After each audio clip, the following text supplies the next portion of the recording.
a una nueva edición de Juventud Informa. El día de hoy estaremos en entrevista con la periodista Yadira Balizán. Estaremos compartiendo un pequeño intercambio de preguntas sobre el tema de la corrupción. En unos instantes comenzará la entrevista. Muy buenos días, muy buenas tardes y muy buenas noches. Quien les habla es Yadira Balizán. Bienvenidos a una nueva edición de Juventud Informa. En esta unidad estamos trabajando una temática muy interesante que es la corrupción.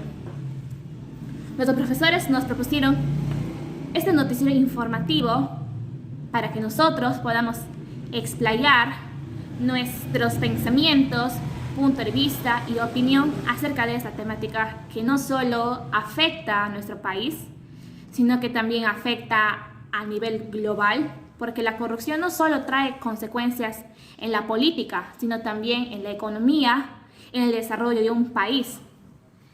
A raíz de esto, este noticiero se ha, por así decirlo, creado. A continuación, vamos a realizar una entrevista, mi dupla y yo. Vamos a hacer una entrevista sobre la corrupción. Preguntas muy interesantes que nos hemos planteado en la entrevista. Querida compañera Alice, ¿qué es para ti la corrupción? Hablar de corrupción sería hablar de un tema bastante amplio. Sin embargo, si lo vemos desde una perspectiva ética, la corrupción es la insinuación a mentir, sobornar o pervertir a alguien que tiene su honradez por los cielos.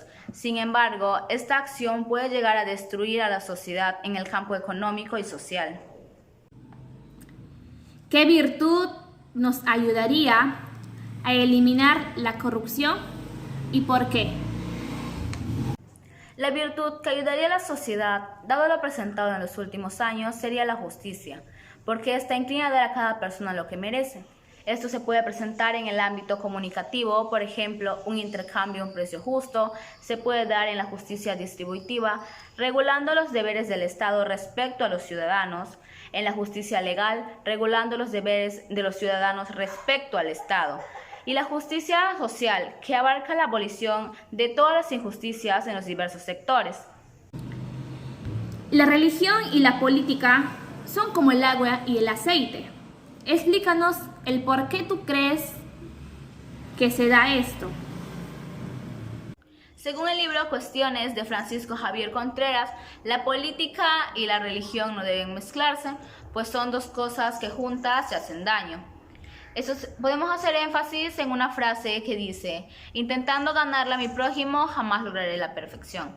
Esto que se refiere a que la religión es un camino para llegar a la perfección, un camino para seguir a Dios, un camino para mejorar nuestra vida. Sin embargo, la política es un camino para imponer nuestro punto de vista sobre el grupo contrario.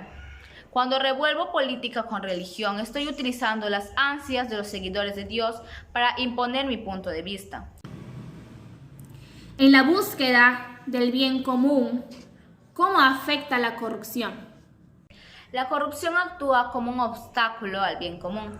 Esto se evidencia en algunas obras que prometen los funcionarios públicos, obras que beneficiarían a la sociedad. Sin embargo, estas nunca se cumplen o de alguna u otra manera se desvanecen en las palabras simplemente. Obras que ayudarían a los más necesitados.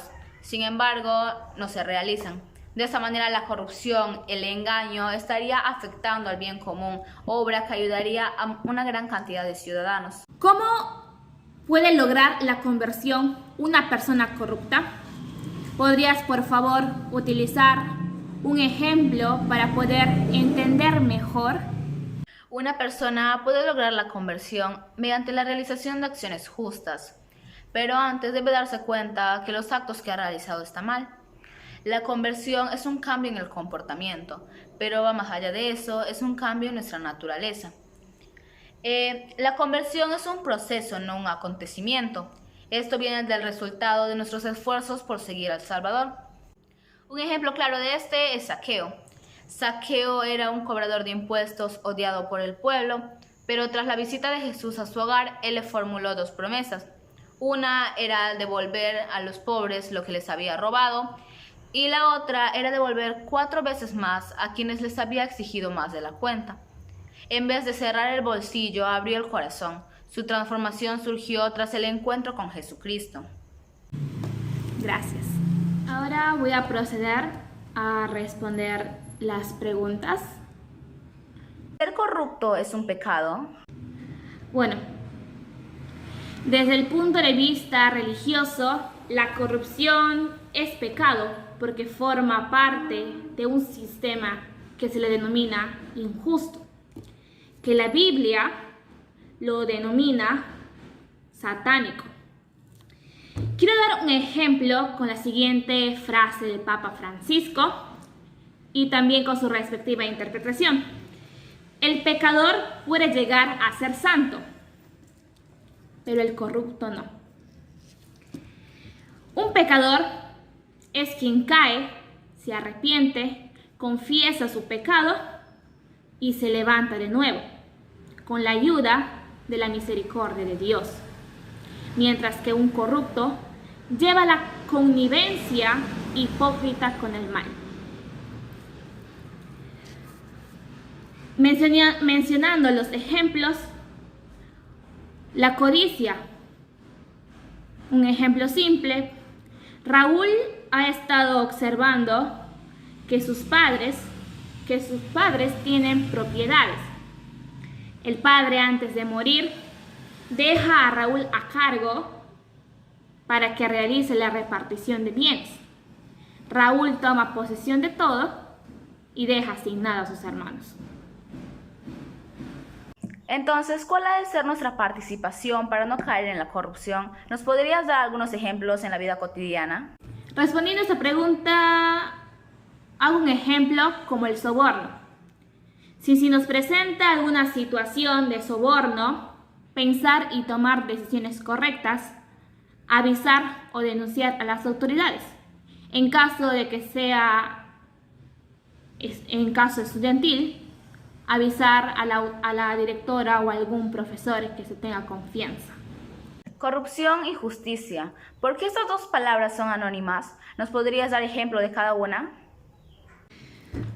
Bueno, una definición de la corrupción, que es la acción y efecto de corromper, es decir, es el proceso de quebrar deliberadamente el orden del sistema, tanto ético como funcionalmente, mientras que la justicia es un conjunto de valores esenciales sobre los cuales debe basarse una sociedad y un Estado.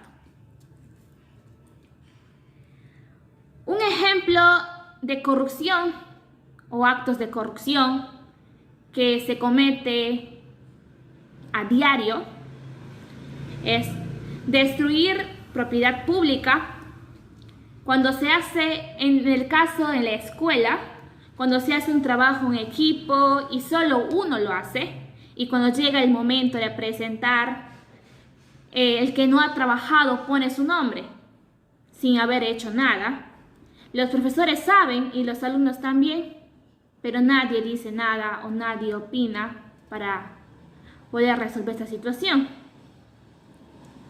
Pagar soborno por un trámite es otro acto de corrupción que se comete a diario. Saltarse la cola de espera en el supermercado, en el banco, cuando se va a hacer algún retiro. Mentir, esto es muy ocasional. Mentir y pedir que otro continúe tu mentira. Y por último, respaldar el bullying o otro acto de violencia. Una pregunta bastante profunda sería, ¿ser una persona corrupta me hace inmoral? A ver, ¿ser corrupta me hace una persona inmoral? En mi punto de vista, sí. Cuando alguien comete un acto de corrupción, atenta contra sus principios morales y valores éticos. No solo se daña a sí mismo, sino que también afecta a su entorno e involucra a que otros lo tomen de ejemplo para realizar lo mismo. Es por esta razón que la corrupción avanza y se convierte en una cadena, una jerarquía desde las máximas autoridades hasta los ciudadanos y la sociedad.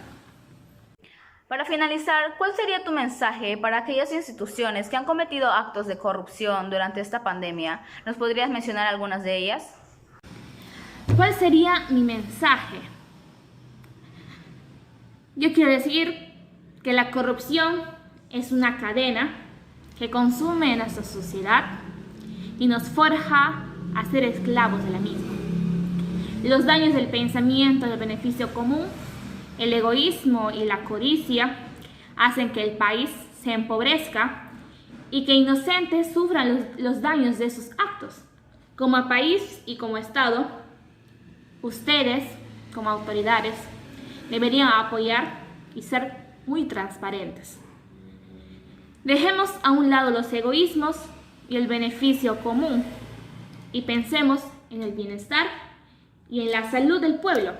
Unifiquémonos para poder afrontar esta pandemia, prevenir desastres y más muertes. Bueno, según mi investigación, me ha resultado estas noticias en estos tiempos de pandemia. Colegios parroquiales se negaban a reducir el costo de las mensualidades. Fiscalía indaga a más de 1.000 funcionarios por corrupción durante la pandemia.